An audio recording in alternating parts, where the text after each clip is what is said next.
Yes. 1.5 minutes. Have you seen?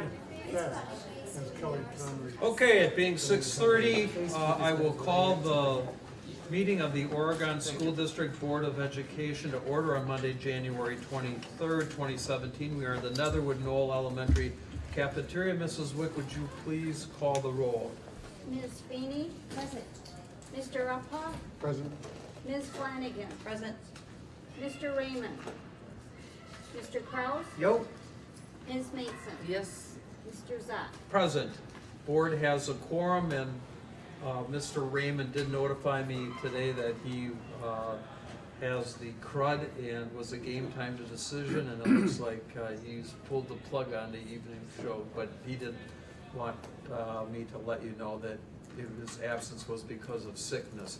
I have proof that this meeting has been appropriately noticed under Wisconsin Public Meetings Law, and that will be with Ms. Wick if anyone wants to review that. Our agenda tonight consists of our usual communications and information items.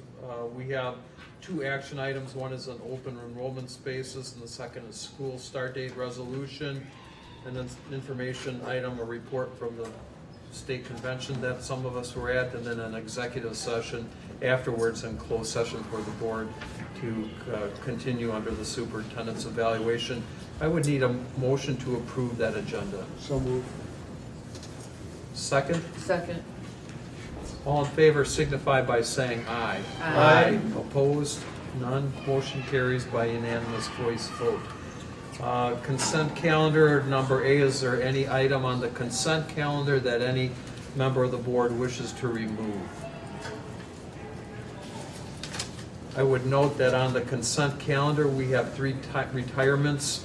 Kay Burns, and this is information that is new with Kay. There are a couple additional ones. Those documents are at your desk, but Kay Burns from Brooklyn, Carol Wilson, school psychologist at Netherwood and Prairie View, and Jerry Shoemaker, 7th grade technology teacher, all have indicated their retirement, and we wish them the best and thank them for their years of service to the district. We have a number, again, of generous donations. Again, with a splash pad has 3 this time, Gorman and Company for $200, Erica Weidler and the Firefly for $400, and Gary Willie's Auto for $200.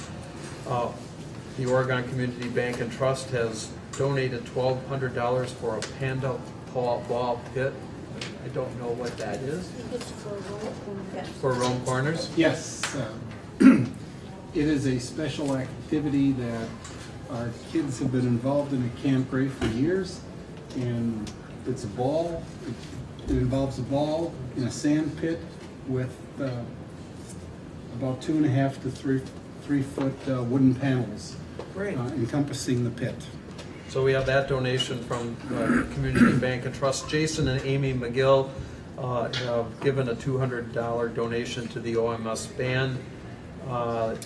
And the Arboretum Committee at Netherwood Knoll let us know that there is a grant. They received a grant from today's Lowe's Toolbox for Education for about $4,300 to be used for the hoop house and the Arboretum. So those are terrific donations to the district.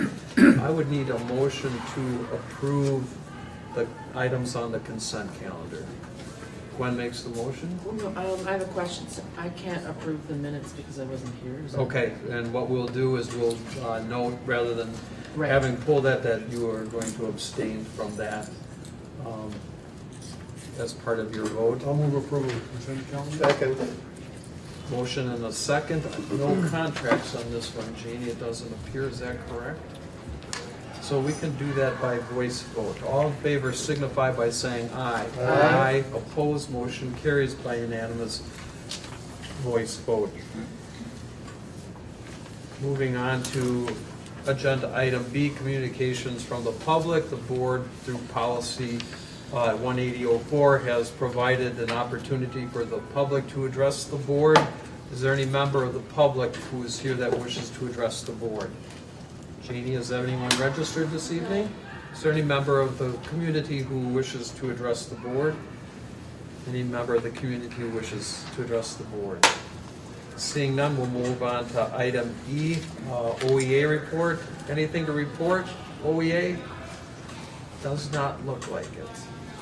Student report. Hi, Tessa. Hi. How'd exams go? Oh, they went pretty well. Today was the last day, right? What? Was today the last day? Yes, today Okay. was the last day. So, like, in consideration of the school cancellation that overlapped with everything, it went very well. And I'm excited for next semester. Also, the new academic wing, I'm sure you all know, that opens tomorrow.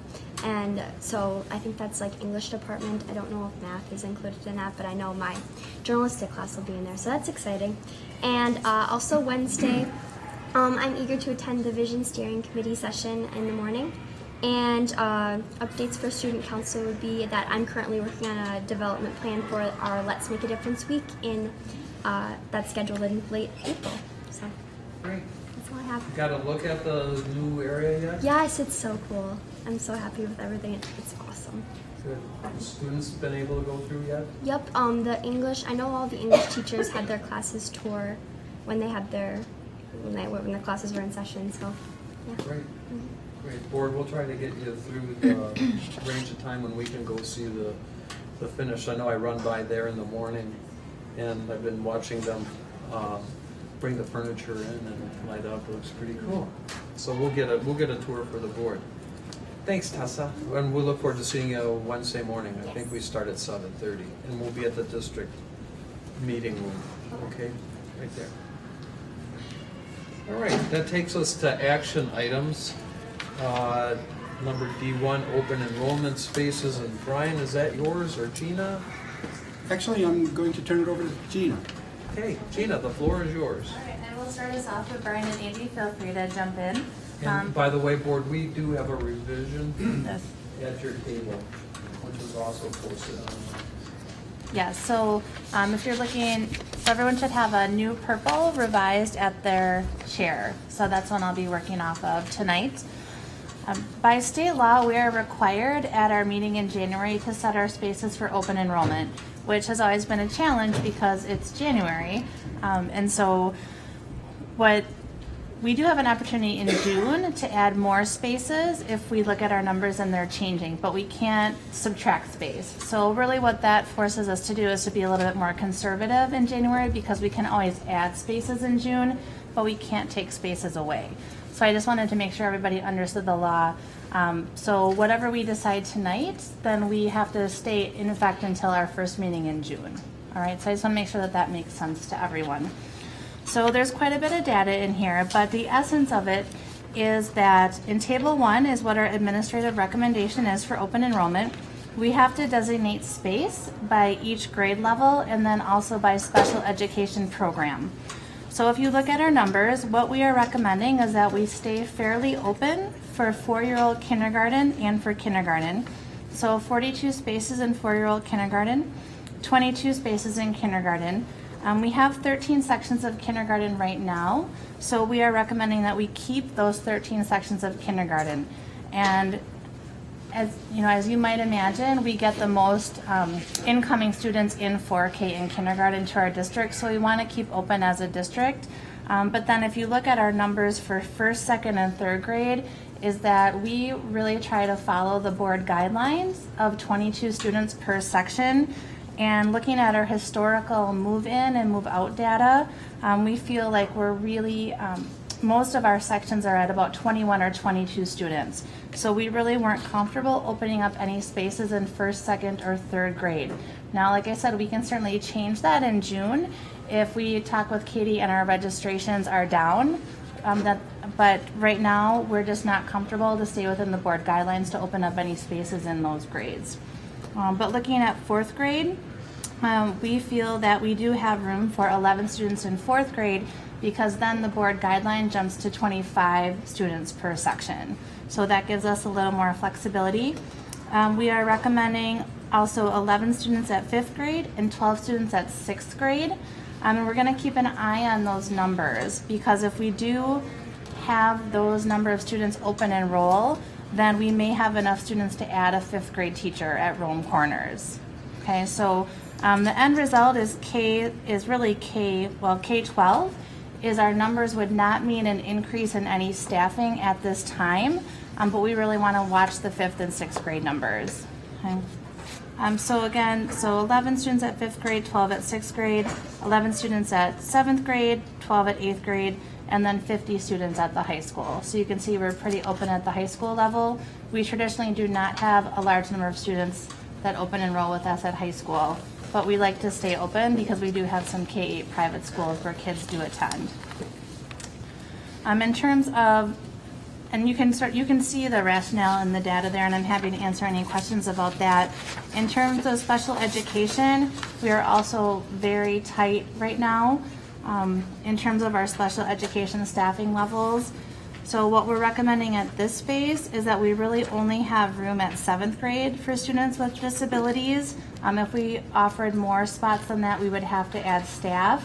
And that's always dangerous because you want to get enough students in order to pay for an additional teacher. And just given our numbers, we just weren't confident that we would have those numbers to add a teacher. We do have 4 spaces available for physical therapy, but has been the case since I've been here is that we are very full with OT and speech and language with our current residents, so we just don't feel comfortable adding those spaces at this time. The one thing that we did revise is we had talked about opening up spaces for speech and language students, but we've had a number of absences this year for medical reasons, so we're not fully staffed right now. We've had a number of students move in that have needs, and so in revisiting that today, we just felt like we weren't comfortable opening up speech and language spaces, but we certainly can do that in June if our numbers change. So the end result of our open enrollment is that we will not be seeking an increase in staffing at this time, although we may come to you with that request later. The open enrollment window is February through April. So that's quite a big window. So we'll have a better sense at the end of April what our application numbers are. So Brian, anything that you wanted to add to that? Well, it's always a challenge to identify the open enrollment spaces, and I hope it doesn't come as a surprise that we're trying to make some limits with respect to special education students. I'll just underscore what Gina mentioned. If we don't do that now, we cannot do it at a later point in time. We still anticipate some strong open enrollment growth in other grade levels, and we have been a district of choice for over 200, almost 300 open enrollment students. So we're trying to use open enrollment to accommodate parent requests, but also as a funding stream to help support our class sizes throughout the district. I wish we could make this report to you later when it's a bit clearer in terms of where the state budget is, but we don't have that luxury. So we're providing you with the very best estimate. I think we have been doing this now for at least 4 years in January. So we're happy to respond to questions that you have, and I'll also just highlight the fact that we have estimates on top of estimates. But we believe the class sizes, we're not going to be surprised. You might recall a couple of years ago, we made a mistake with our kindergarten class size, and it exceeded 22 in almost every section. But we've left our kindergarten sections at 13, so you can see we have some growth potential there. And of course, if it comes down to it, we always have the opportunity of making a change before June. Okay. Barb, do you have any questions or clarification questions? Charlie? Gwen? Just one. I understand that this is just for open enrollment, but is this, and nobody has a crystal ball either, so I understand it. Is this problematic for people who are moving into the district, like for special ed or something like that? So for residents, then they're here. It doesn't matter what the needs are, what the program is. Okay, so it's strictly people who don't live here Right. that want their students to attend. Okay, so that's good. Thank you for clarifying that. Dan? Yeah, Gina So part of the process for applying is we have to know what the needs are then, I guess. For Could special a- education? Right. Right. So if someone, say, doesn't have a history of special education, they wouldn't put that down on their application, and then they wouldn't be considered in that category. Right, so when they apply, then the parents would designate if their student was special needs or not. If the parents aren't aware that they have special needs, they wouldn't check that. However, what the law says is once the student is here, if we identify or the parents identify and we do an evaluation and the student have needs that we can't meet, then what we could do is have the parents and have the student go back to the resident district. Because what the law says is the child needs to get their needs met.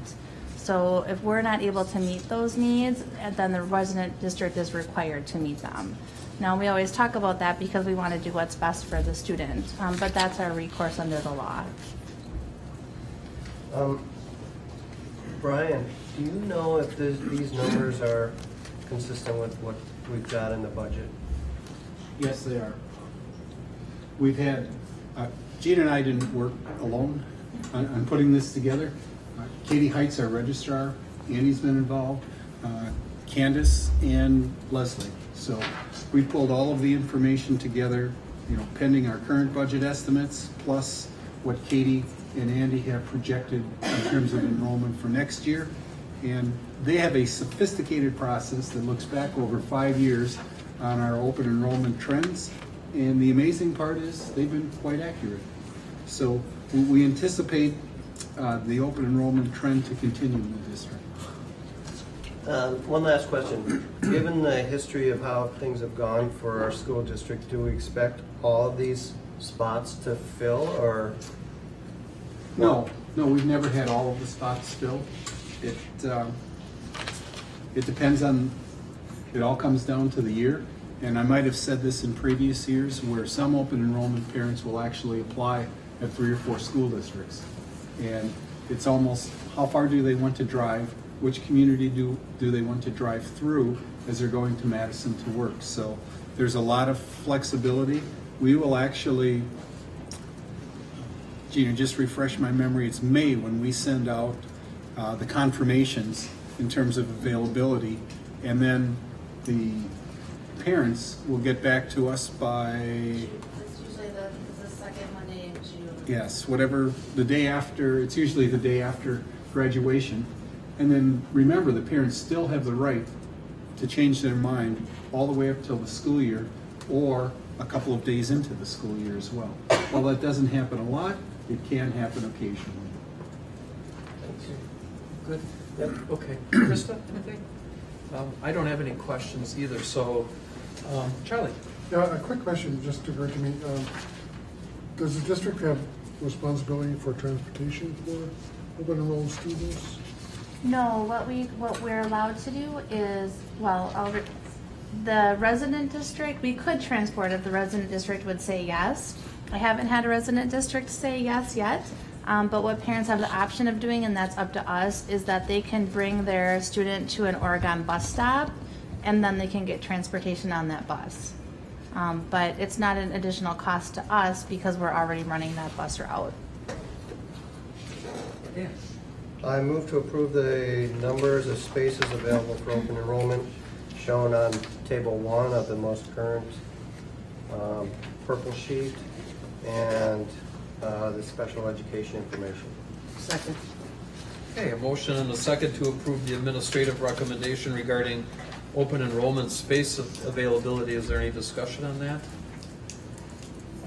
Thank you, Brian and Gina, for getting this put together. As usual, this is just the first part of our process of establishing enrollment for next year and our budget for 17-18. And it's a document that gives us flexibility as we move through that process. Janie, would you call the roll, please? Mr. Kraus? Yes? Ms. Maidson? Yes.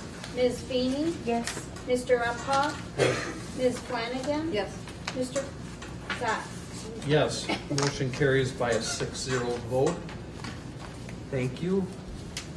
The next item on our agenda is a school start date resolution, and this is the result of dialogue around the state regarding the state law that prohibits Wisconsin public schools from starting prior to September 1st.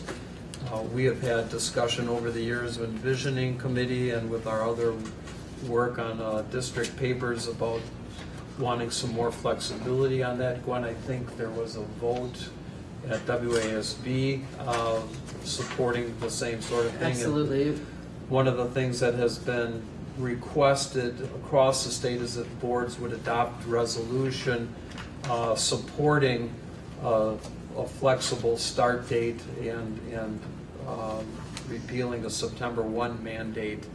And so Gina took the lead in drafting a resolution. I think that was in part of something that had been forwarded around, and we modified it somewhat. I looked at it. So that is before you in terms of for consideration as to whether this board should adopt a resolution providing flexibility. Any questions about that?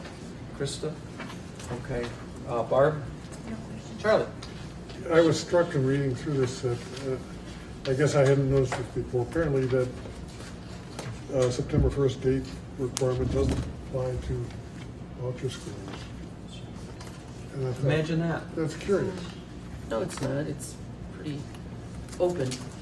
Naive me, but I just thought, okay.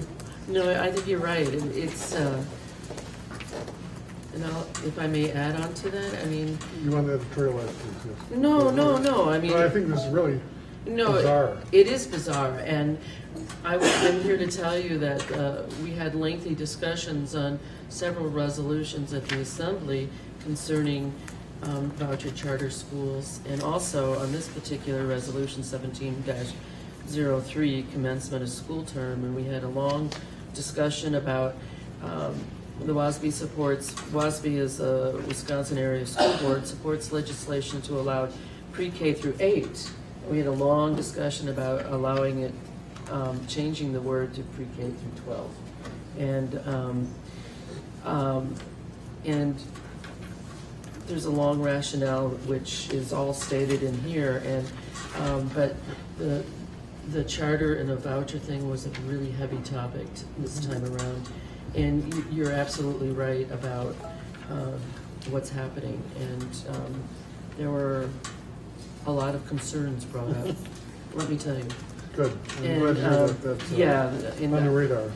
And so I have a question, a procedural question for everybody, particularly you, Steve, because we don't have to wait for WASB to do this. We can do this on our own, correct? Correct. This is our own board resolution. Right. Yep. And then we will forward it to the appropriate folks at the legislature and to the governor's office. And may I also make a suggestion that maybe we share this with other school districts so they get inundated with this? Yeah, and it's my understanding that other districts in CISA too are doing this. Yeah, that's correct. CISA 2 districts are bringing this to their boards almost unanimously. Dane County superintendents had a conversation about this, as well as Badger Conference superintendents. So, and we've had a conversation with John Forrester. You might recognize that name from the School Administrative Alliance. And this conversation started this last fall at the fall superintendent meetings, because John came and visited with us and across the state and was checking for local school district interest in changing that September 1 start date. And of course, I jumped up and had a conversation with John, because we've talked about it as a school district for years to have more flexibility. And I'm glad that this has gained some momentum. And there's also some districts in CISA 1 that are in Robin Voss's area. And Speaker Voss has expressed some interest in considering a potential bill. So I think this might be the brightest shining star we have right now of an opportunity to change the September 1 start date. And I'd like to add that another thing, Charlie, that was really important at this conference is that what is happening here, it's allowing local responsibility on how we view our schools, local, I hate to use the word control, but local control, and I think, Responsibility. yeah, responsibility, and I saw it not only in southern Wisconsin peoples, but also all across the state, so, and it was passed, this particular resolution for the WASB thing was passed with, I mean, it was very skewed to the positive. Thank you. Dan? I had a couple of questions on this. Reading it, it seems like we as a school board are asking that our district be granted an exception basically to the law instead of asking that the law be changed. And I don't know whether that was, what the reason for that was, not having to be it resolved that the Oregon School District request the legislature to change the law. I noticed that at the end of the whereas sections, the final one, there's a therefore at the very end. And I don't know if that therefore maybe was meant to be a new paragraph and a therefore all caps, because that's what I'm used to seeing when I see a bunch of whereas, then it ends with therefore and be it resolved. So the therefore at the end of the whereas, it says, therefore this opportunity should be granted for all school districts in the state of Wisconsin, referring to what Milwaukee is asking for an exception. Can anybody speak to why we're not asking for a change in the law, but merely asking for an exception for our district? This is part of an overall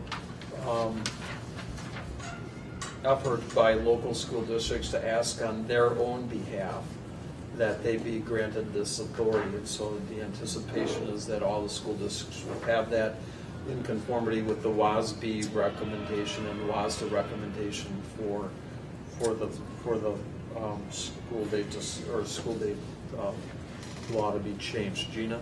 And to add to that, Tony Evers has to prepare a report to the state legislature about how many individual school districts request a waiver to start before September 1. So that's why they're recommending also that we do it specifically for us, because then he can report out that number and has some talking points on the floor. Thanks.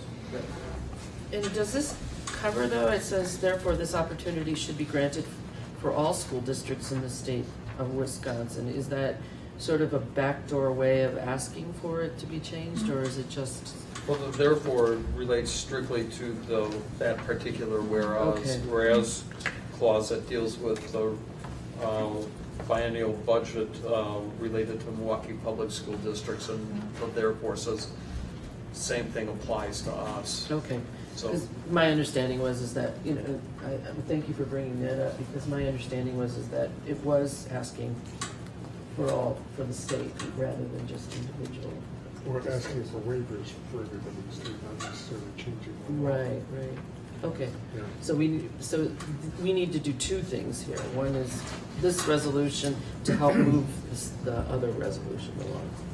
Yeah, I think Dan's point is well taken, that it wouldn't hurt to make that request a little stronger, that look not just at allowing everyone to apply for a waiver, but actually looking at taking the problem away by changing the law. I think what was explained is that somebody figured that this was the best way to do it. Or basically overwhelmed the state with With individual requests. requests so that they may be more likely to say, okay, we'll just say that we're going to I change think the you could do rules. both by basically making a request for the waiver, but, and by the way, why don't you just change the law? And I think, isn't that what the WASB Yeah. That's sort of, yeah. is doing? yeah, and I think that was perceived that this would be a less political advocacy role Yeah. to get at that same role, same means, so that It's And the a way little subtle, but yeah. what I'm reading is, if enough districts do this, then it is It'll get step their attention. 1 to step 2. It'll get their attention, for Right. sure. Okay, so I would look for a motion to approve the resolution before you, which is Resolution 2017-01. Second. Okay, a motion by Barb and a second by Charlie. Is there any further discussion on this? Seeing none, Janie, would you call the roll? Ms. Feeney? Yes. Mr. Uphoff? Yes. Ms. Flanagan? Yes. Mr. Kraus? Yes. Ms. Maidson? Yes, Mr. Zak? Yes. And Janie, if you could then, we'll fill in that it established by I'll put a unanimous vote at that point. And then I would ask Brian and Gina that you forward this to the appropriate folks at the legislature and also CISA 2 and WASB, WASDA, and WASBO, so that they know that we took that action. We will take care of that. Okay, and I know Krista has signed it, I will sign it and give it to Brian for a signature this evening. I'm gonna do a new one if that's okay. I'll go grab it. Yep, that would be great. Thank you. Okay, that concludes our action items for this evening. Under D, we have no discussion items.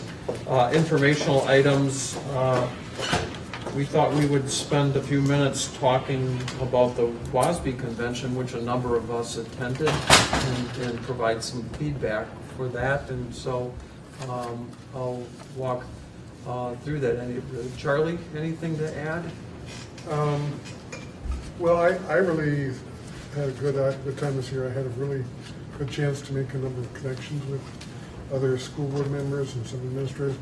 I was particularly interested in some of the workshops. There were a number focusing on school funding and on vouchers in particular.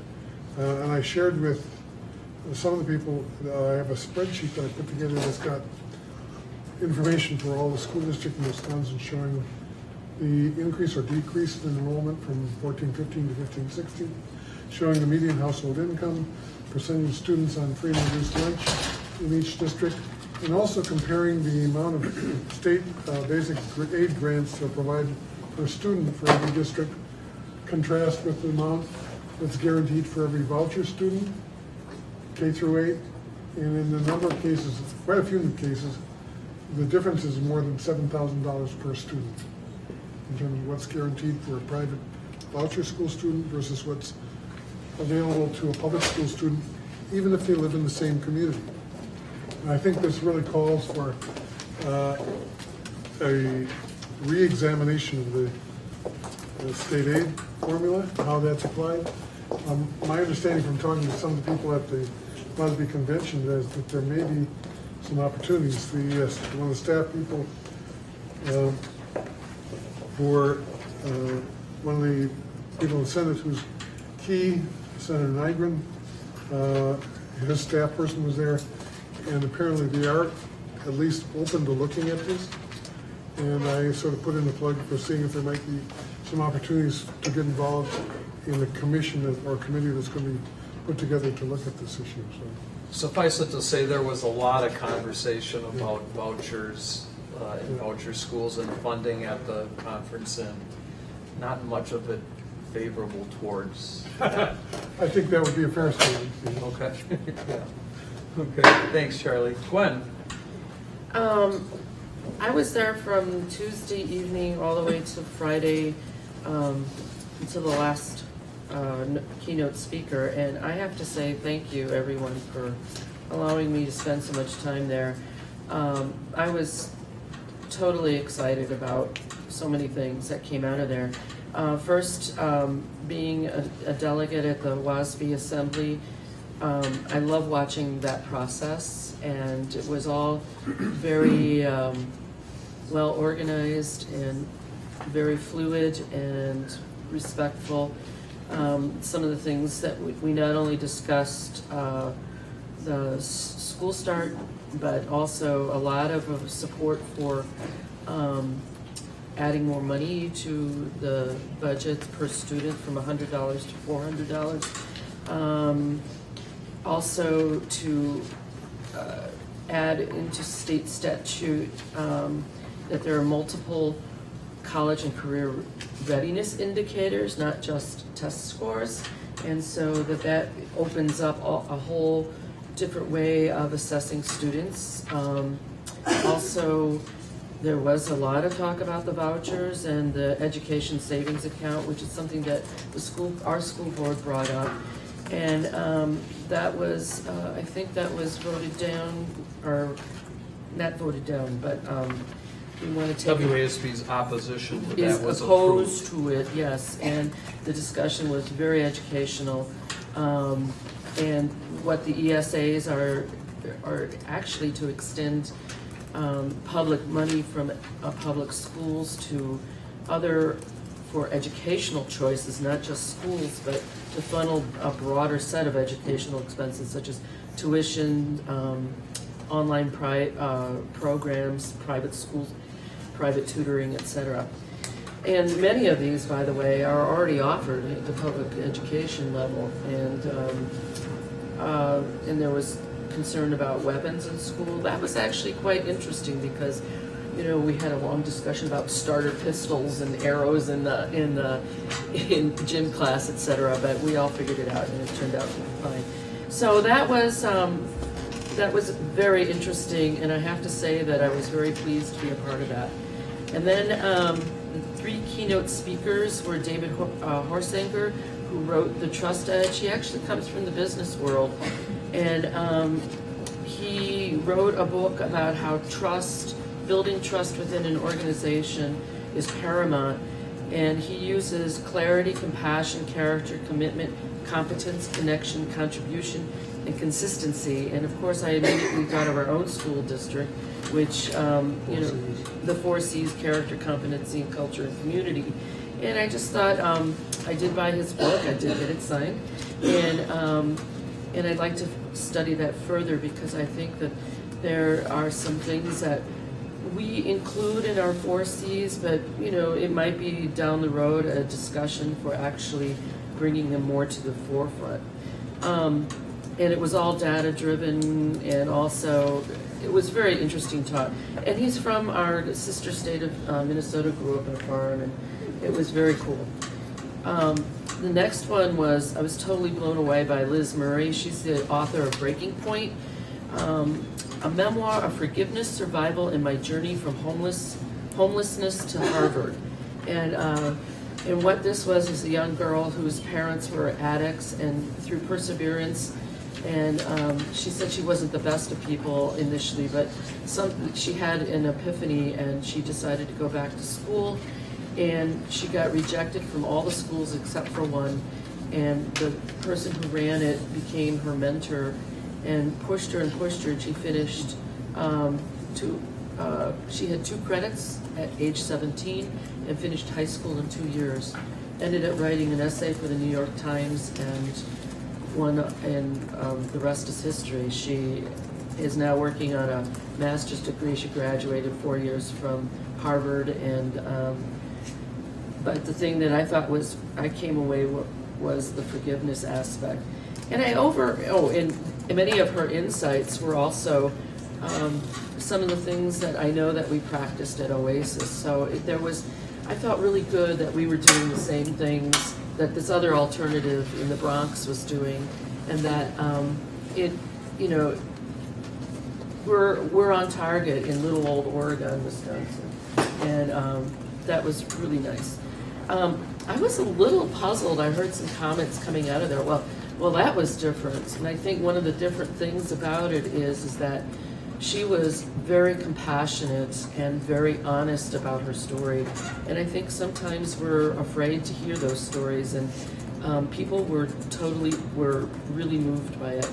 And then the last keynote speaker was Freddie, I probably will butcher his name, but Lajarvid, from Carl Hayden Community High School in Phoenix, Arizona. And he's ended up with a great STEM program, and his method was to challenge his students at the high school level, and this was a at-risk high school, and he gave them the time, and he had some kids that wanted to build robots, so they built robots, and they took it to a university competition and came in #1, and beat out MIT and Stanford and a bunch of other ones. And they continue this program, and they now have advertising, people come and sponsor them, and they've totally turned the culture in this high school around from at-risk kids to totally successful kids. It sent shivers up my spine. And then I went to a bunch of sessions. I'm taking up too much time here, but I just want to make it very clear that every session that I went to, mental health, personal learning, and community-based servant leadership, and review of school board relationships and everything. I just wanted to say that I felt so proud of Oregon, because many of the ideas that were discussed in these sessions we have already started, or we have in place, and they're working fine. So I think we're on top of the game, and it was really reassuring. Thank you. Thanks, Gwen. Krista? Just a couple things. I kind of want to echo what Gwen said. It was very interesting for me, having been there the first time, and kind of seeing what other school districts are doing, and feeling really proud that we're either ahead of the curve or we should be presenting in terms of some of the wonderful things that we're doing here. Two of the sessions I went to, equity and closing the achievement gap, and then academic career planning, were very interesting, because I think we're kind of embarking on those here, and particularly in terms of equity and closing the achievement gap. They touched on, it was basically about a consortium of 23 Milwaukee area schools who are really working together on closing the achievement gap, because it's about 43%, there's 43% students of color in Milwaukee area schools, but they really focused on what they're doing together as school districts. So an example is in terms of an equity initiative, they're doing a new teacher orientation as school districts together. They're going to Concordia College, and so Leslie and I talked about that a little bit, but working together with other school districts to educate staff and school boards on this issue. So I think those are really interesting ideas about we are not in it ourselves, that we can work with each other and educate each other and share resources. Also, the role of school boards in equity. Wauwatosa, for example, anything that comes before the board, they're asking, is it equitable, and does it improve learning for students? And I thought that was a very interesting concept, how they've put equity front and center, and that no matter what they're talking about as a school board, they ask themselves those questions. And there's a broader definition of equity. It's not just income, it's a wide variety of things. The other thing was person-first language. So instead of saying special needs student, you're saying it's a student with special needs. And so really kind of walking the walk and talking the talk, but more talking the talk in terms of how you're referring to things and how you're talking in terms of equity in mind. And then the why behind the what, which I think was a very interesting concept about, which I think we're doing very well here. We're taking the time to really assess things and look at the why before we jump into what we're doing. And so I was really proud to say that we're taking that approach. The other thing was a grow your own teacher program, and really an emphasis on what your student body looks like, or where you think your student body is going, and making sure the teachers reflect that. And so some of the Milwaukee area schools are really being active about where they're recruiting their teachers, and what experiences they want their teachers to have, or what their teachers look like, to really reflect their student body, so their student body is comfortable and feeling like students can go into education or growing their own teachers to teach at their school. So I thought those were really innovative programs, but really came away with this concept of partnership and who we can be partnering with as a school district, and maybe not only just Badger South, but can we go to bigger schools, or can we look at schools around the state or schools that are smaller than us and help them along the way. In terms of academic career planning, this session was run by Mishicot. Even though it's a smaller school, they've been doing academic career planning since 2009, and so I thought some of their concepts were really interesting, that their focus is really on their students having a postgraduate plan. So it's not what are they doing, it's do they have a plan, and their goal is 100% of their students have a plan of what they're going to do by the time they graduate from high school.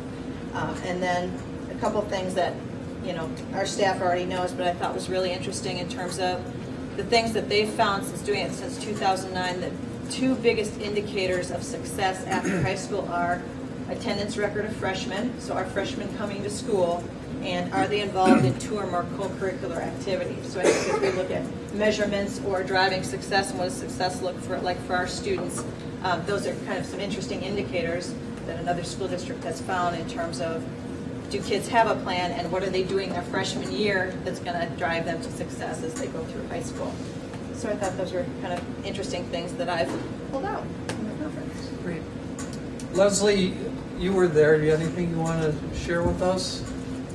Well, interestingly, we were all very interested in similar things, so some of our sessions overlapped, which was actually kind of nice because we were able to talk about it in a more in-depth way later, not just share information, but also talk about how we interpreted it, the information, and how we could apply it to our own district.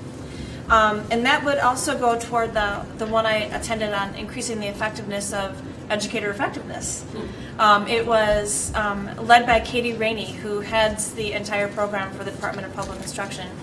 And she spoke a lot about how Wisconsin has taken a completely different track on this and has been one of the few places that Charlotte Danielson has been on the approving side of how her rubric is being used. And it's being used truly as a learning tool for professionals, and how important that whole system is to setting up a system to ensure that it continues to be, our evaluation system continues to be a learning system. And it really reaffirmed some of the decisions that we made regarding how we rolled out educator effectiveness. And she also said something that relates very well to what Gwen said, and that was whether or not teachers perceived the educator effectiveness as useful or not useful usually had a direct correlation to the relationship between themselves and the administrators or the general culture of the school district. And I think that just speaks once again to the importance of relationships and the importance of making sure that everything we do is about the learning. It's student learning or adult learning for the sake of student learning. And if we continue to focus on that and build a community around that, how powerful it could be. In addition, we attended sessions on attracting and retaining high-quality staff, because that is another theme. Closing the achievement gap, making it all about the learning, and attracting the right people to our district. And we felt very confident with our practices related to attracting the right people. But there were a few things we picked up because we will continue to refine and make sure that we are getting the very best and brightest and then keeping them here. Thank you. Candace, anything you want to add to what you saw? I would say that I attended probably similar sessions to what Gwen and Krista had attended, and Krista, I agree with many of the high points that she spoke about with that consortium in the Milwaukee area. I also went to the Brown Deer one, and it really, the collaborative nature of all of their relationships with the community as well as with the colleges and the other school districts was really a big takeaway. There are some ideas that I thought maybe we could think about in terms of pursuing mental health options as well as professional development, growing your own teachers, those kind of things through those really strong collaborative networks that they have going. So those were the highlights, I think, for me. I think that you guys hit them all already. Thanks. Gina? So not surprisingly, I went to a number of sessions on school law and school law updates, and I always leave the conference incredibly thankful for WASB because there's just so much that we are expected to stay on top of and to comply with. And I'm just really lucky that I'm here, and so it's interesting to talk to superintendents around me because they kept saying, can we get one of you? And I said, that's a lot of pressure because it's a lot for one person to stay on top of. So I just always really appreciate WASB and having the conference, and it's always reassuring to know you're on the right path.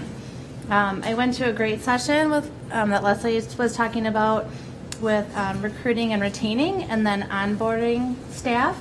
And so it's always nice, many of the things that Pewaukee talked about we're already doing, but we did take a few things away, and so we're already working on revamping our new teacher orientation, which some ideas that we heard there. I also went to a very interesting session on how to retain the millennial educator, because we have a younger staff, And I picked up a couple nuggets, which was really interesting for me to think about. But one of the things they talked about was most millennials, their average job length is 2 years, and that they'll already probably have 5 jobs before they even get to you. And so they said, they recommended, don't think about making a new teacher into a retiring teacher, but if you can get like a 2-year teacher into a 5-year teacher, that you've made tremendous gains with millennials. And so I felt really good about our new compensation plan because teachers have huge incentive to stay with us at least through that 11th year, if not longer. So that made me feel really good about that. And they also talked about that 2/3 of millennials say this person is one of the most influential in their lives. Can you guess? A parent. Yes. And so they talked about that if you can have the parent be supportive of their job, that they're more likely to stay. So they talked about like have a take your parent to work day, which I thought was really interesting. And my mom happens to be here, so I was talking to her about that, and she's like, I would love to go to work with you and see what you do all day.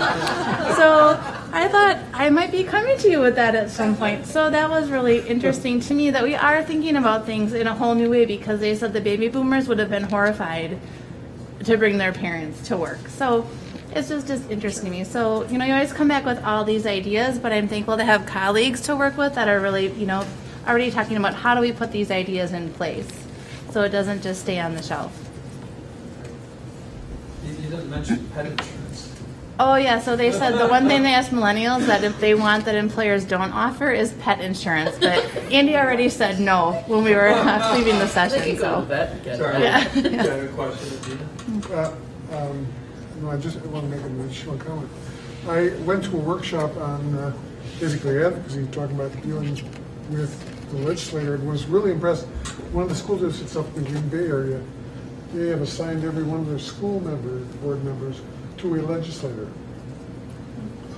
and with the goal of developing a connection, a relationship.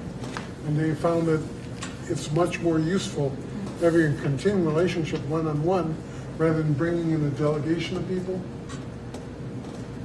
for a visit, and then they leave, and that often is the very last contact that they'll have sometimes. So I think, I would encourage the board to give some thought in terms of whether something along those lines might be something that we would be willing to try to implement. Brian? Let me bounce back. John Tanner was at some of those. Before I get to you. Well, 2 things. The pet insurance is funny. I noticed it was fascinating to see the priorities because as I walked into the session on attracting and retaining employees, I noticed everyone else was in the same one from Oregon. So it was like, hey, we all have the same thing in mind, which I guess was good. And they've already spoken to that one. The other interesting one that I went to was interesting because it was not much what I expected. It was about cybersecurity, emerging threats, and I expected something fairly technical and something I didn't know, and I guess knowing that the audience was mainly board members, it was kind of different. But what I thought was really interesting is the guy who's a physical security professional who's written a book called School Security, said it wasn't very creative, but it was pretty apropos. He asked everyone in the room if they had a Twitter account. And some people raised their hands, and he asked everybody if they had a Facebook account, and a few people raised their hands, and he said, by next year, if you come back, I need all of you to have a Twitter account and a Facebook account. And I was like, why in the world? What does it have to do with cybersecurity, or especially physical security? But he said a couple interesting things, which one was that it's important, if we're going to guide our students in how to use things appropriately, that we know how to use them. He said, I don't expect you to, post what you had for lunch every day on Twitter, like I don't care.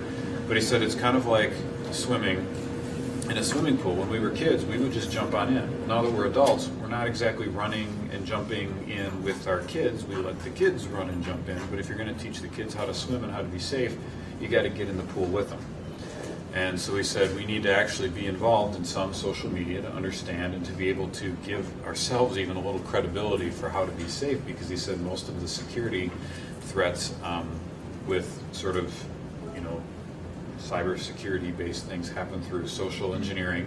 So it's not technical hacking, it's fooling people into clicking on things, which I think national events have shown is fairly true.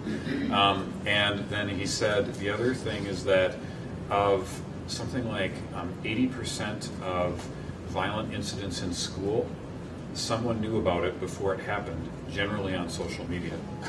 So he said you could have prevented like 80% of that if people had been more in tune with how the person was expressing themselves. And so that's the big link that he made between the physical security of a school and the adults' presence on social media.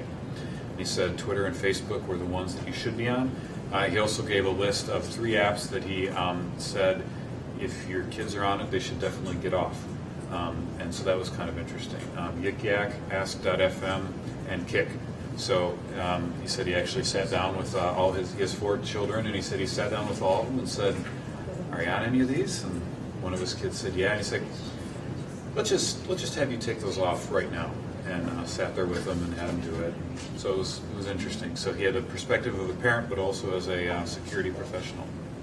So I thought that was interesting. It really was not what I expected at all, but I thought it was some interesting, thought-provoking advice. So that was good. I also went to the personalized learning session that was done by Pewaukee, and that was actually really, actually it was done by Elmbrook and UW-Madison, Professor Rich Halverson, and Ryan Crone, who's the director of the Institute for Personalized Learning. And it was kind of nice because I've known Dr. Halverson for quite a while, and we've worked with him for the last 2 years, and obviously we've been working with the Institute for Personalized Learning for about the past 5 years. And then they also had the Elmbrook School District talk about it, and it was really interesting because they have gone on almost exactly the same transition that we have in our adoption, where they started off by just asking people, hey, if you're interested, let's talk. Let's do some book studies. Let's get informed. And they said over time they've moved to where now they're asking every teacher to do an annual personalized learning goal, which I thought, wow, that's really pretty cool. We haven't gotten to that point.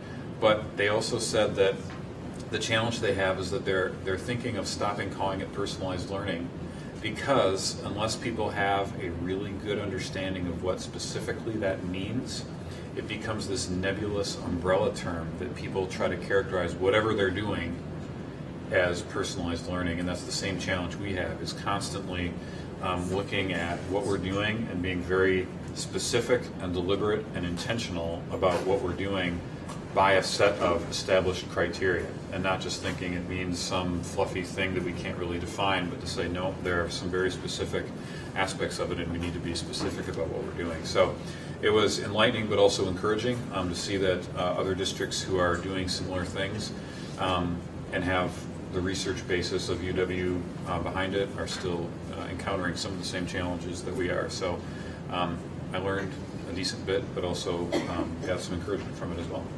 Great. Brian, how are you? I even learned a little more tonight, listening to everyone's conversation. I'm not going to share something that was already shared, but I will say there were 3 highlights for me. First, the sectional that I attended the most happened to be in the hallway, and it happened to be from colleagues across the state wanting to talk about our teacher compensation plan and our success, what the strategies were. So I think we had a new level of interest, and districts that I wasn't even familiar with came up to me to talk about our teacher compensation plan. A second item that I picked up late on Thursday, it's called 50 Million Strong by 2029, and it's a healthy and active school program for physical education. And I thought it matched real well with our Healthy Schools initiative and everything that our physical education teachers are doing, and in particular at the high school, the changes that we're making to our physical education curriculum.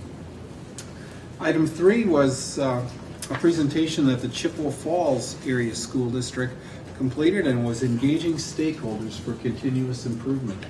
It had enough buzzwords in the phrase, or in the title, that made me want to attend, and it showed me a school district that is really engaged with their community, reaching out in a variety of different ways, and I believe exactly what our vision committee is doing as well. So I thought that was helpful and valuable. And then I guess I do have a fourth item. I met this wise board member in the hallway, and he gave me that spreadsheet, and I started to analyze the spreadsheet and take a look at where some of our neighboring districts, because the beauty of going to a state convention is you get an appreciation for other parts of the state that oftentimes we don't necessarily appreciate in Dane County. And it made me appreciate our tax base, our community, our growth in terms of jobs and in terms of local businesses and parents wanting to move into our district, where some districts struggle with this purple report on open enrollment because they have too many seats and no one wants to attend their district and they're losing open enrolled students. So after I read this information that Charles put together, it made me appreciate Oregon just a little bit more. So thanks for doing that, Charles.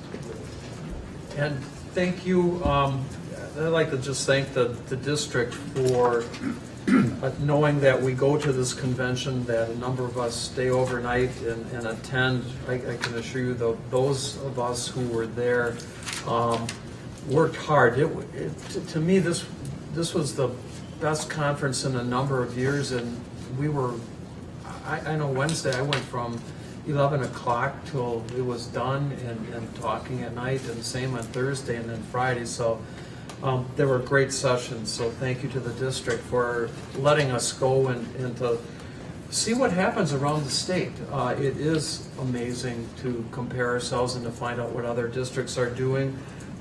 There was a lot of energy at the conference this year, and I think it was due in large part to the attacks on public schools that is occurring both statewide and nationally, and there was a concern about that, and you could sense kind of an activism in supporting the value of public schools and being more out front. I clearly got that at the conference this year. The second thing is I want to echo on Brian's point, because we are the talk as a district. I tried to spend a lot of time in the hallways meeting neighboring districts, and I did. I think I met representatives from all of our area districts. I had a time to talk with Tony Evers on,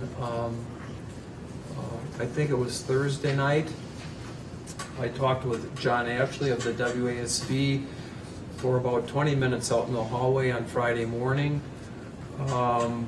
And everybody wants to know how we did it and what we're doing, both in three ways. They know about the building referendum, what's going on. They know about the teacher comp program, and that is the rage around the state as they're looking at ours. I know 3 neighboring districts board representatives came up to me and said that they've looked at ours and that ours is much better than the ones they've adopted.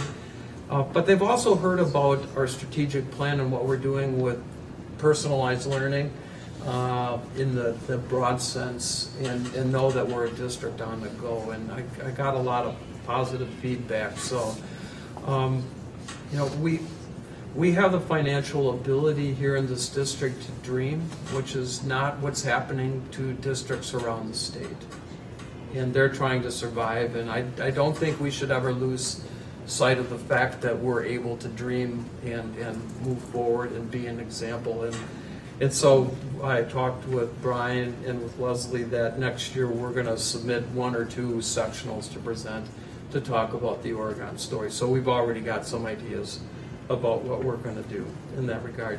I want to just talk about 2 things briefly. One is the educator effectiveness session. I won't go into detail of that because Leslie already did that. Katie Rainey at DPI is amazing. That was the single best sectional I've been at in years there, and it wasn't because other sectionals haven't been good. Hers was that good. I mean, it was a mesmerizing hour. I have not been a fan of the school report card in the district report card. I'm still not, and I was wondering as I went into that where the educator effectiveness system went with respect to teachers, because when that first rolled out, it had the same problems that the report cards have. And to listen to Katie explain how that has evolved into what what Leslie said it is now. It is really a learning tool. How that has evolved into a meaningful document out of DPI was really comforting to me, who had doubts and criticisms about it when it was rolled out. It's really good, and the fact that, you know, we looked at some of the early stuff and how to use this in the comp system that we adopted and moved away from a direct relationship in terms of numbers, and that was a really wise choice given the information that she gave. So I'm really, I was really glad to hear that from DPI, and I was talking with Leslie afterward, really heartened to hear that we're on board, that we've been following, and that we're right along with DPI in that in terms of how we evaluate our teachers. So that was just a terrific session.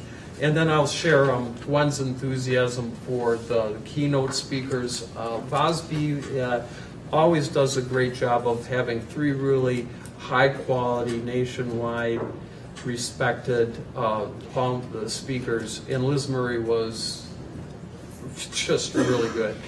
I mean, she wasn't, talking to people, she wasn't your typical rag to riches story. It was unscripted, it was sort of meandering, but it was raw emotionally, and people were really affected by it. But amongst that, she had a number of little nugget quotes that I was trying to, on my iPhone, trying to keep up. So here are a couple of them to end the conversation with. What if this is the time I changed my life? And that was important to her as she was homeless on the streets of New York and at a precipice, whether I go to get a pizza with my dollar or take a cab to my interview. But what if this is the time I changed my life? If we ask that every day, how meaningful our lives would be. If you treat someone like they need to be fixed, they will act like they are broken.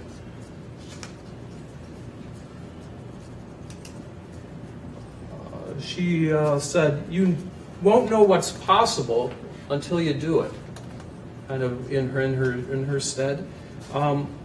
You can only do what you can, so do it. And that was really good.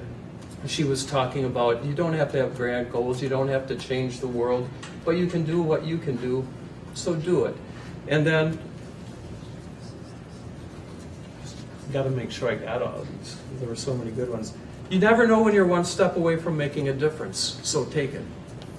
And that's how kind of as she closed off. So it was really, really good. People came out of there pretty affected by it, and they always have one really, really good sort of rag to witches like that. So you never know when you're one step away from making a difference, so do it. And that really rang true with everybody who was in that room. Gwen?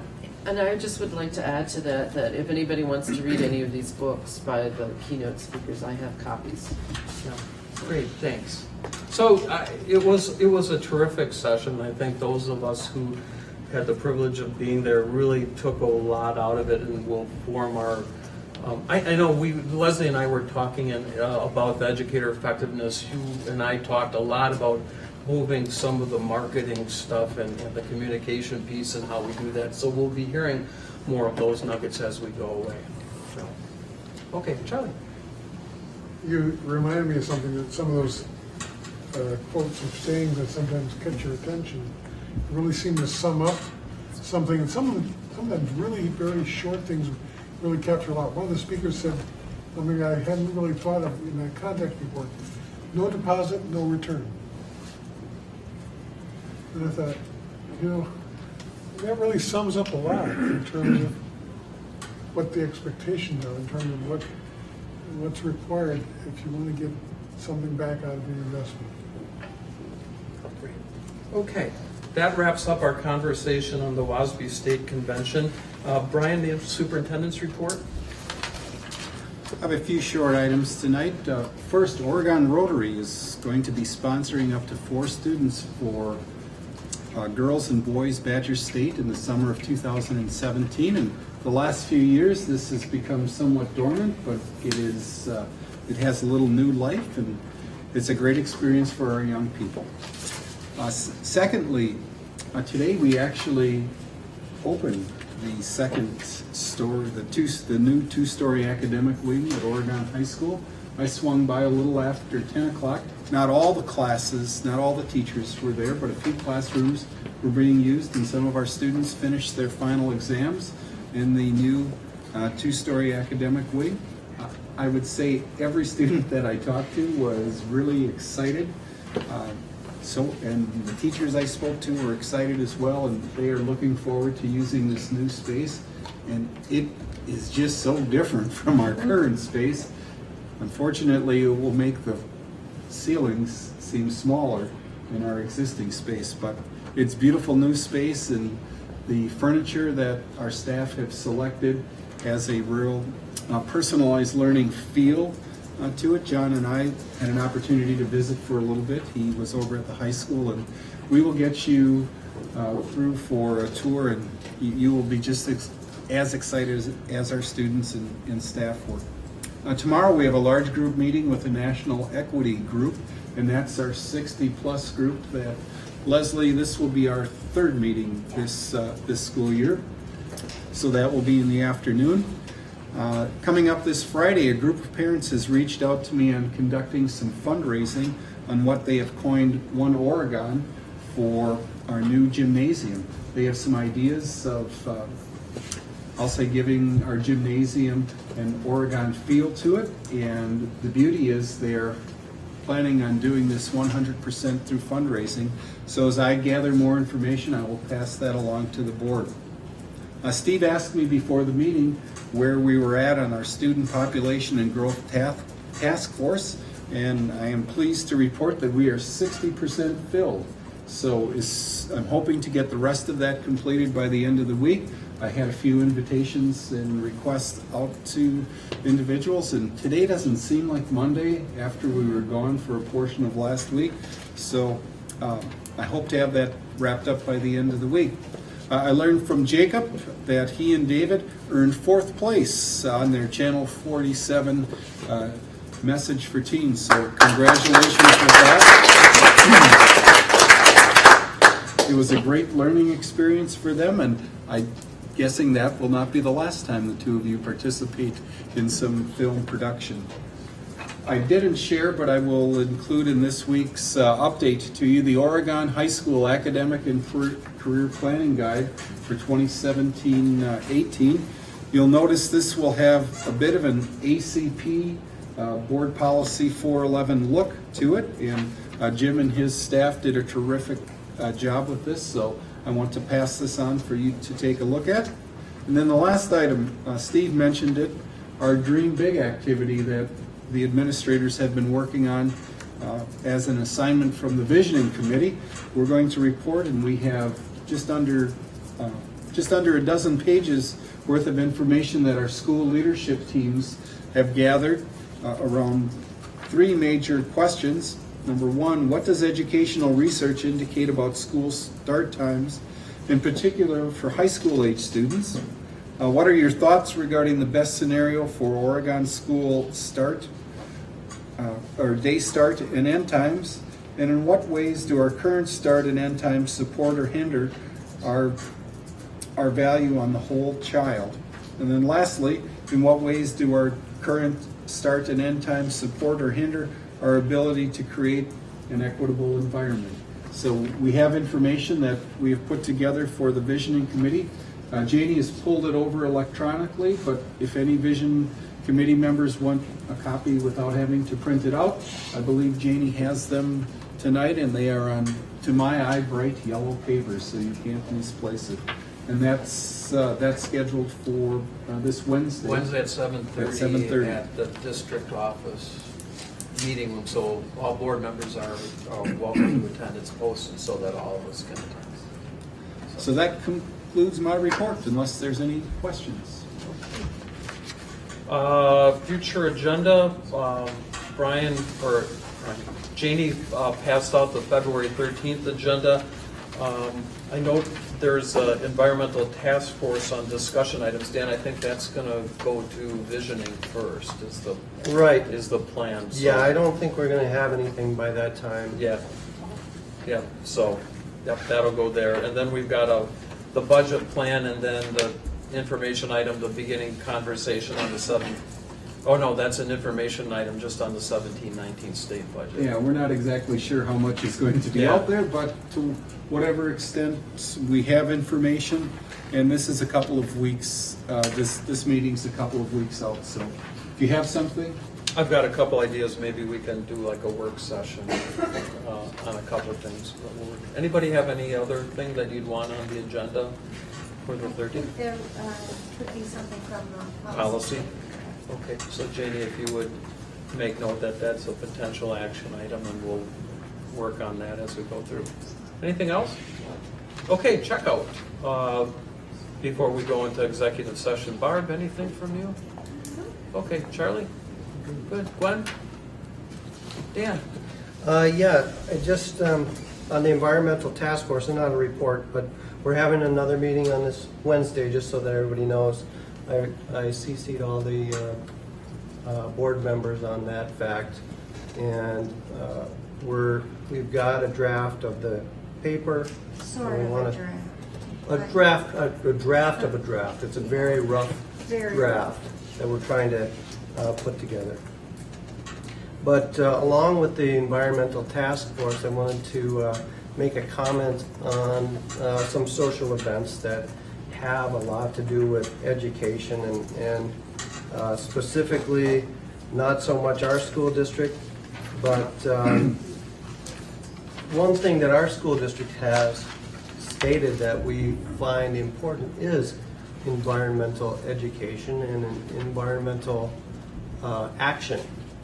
And the state DNR website has recently been whitewashed of any mention of global warming.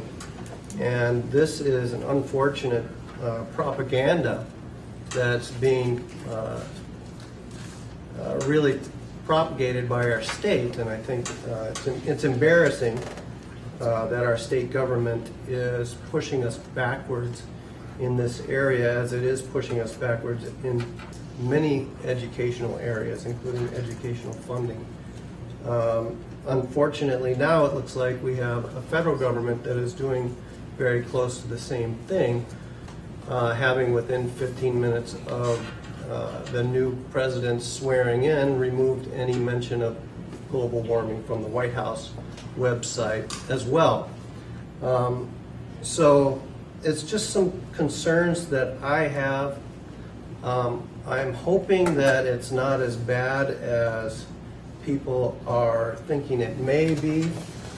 I've heard of talk of a new dark ages, the fall of the Roman Empire and all of that stuff.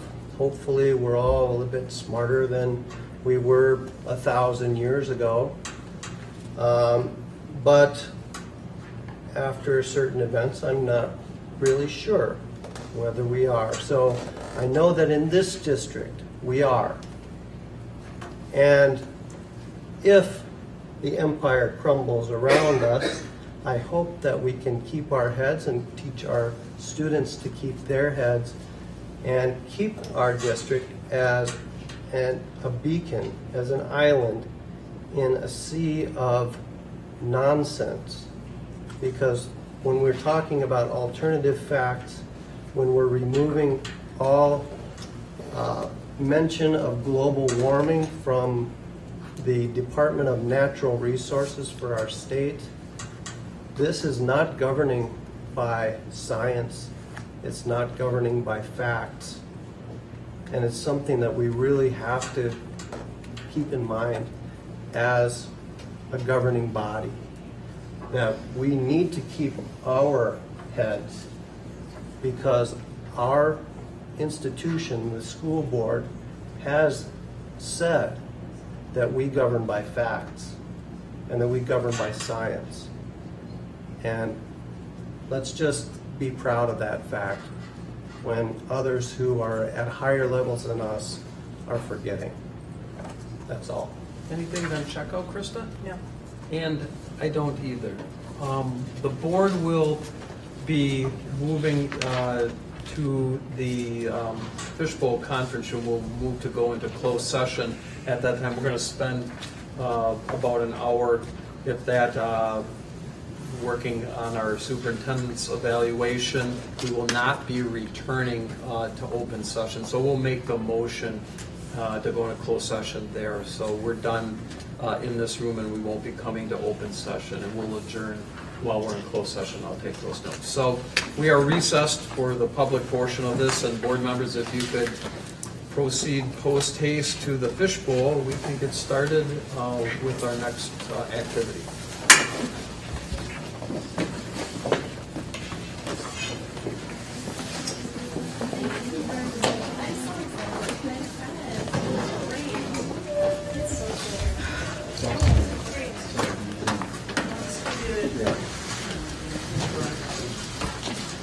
Thank you.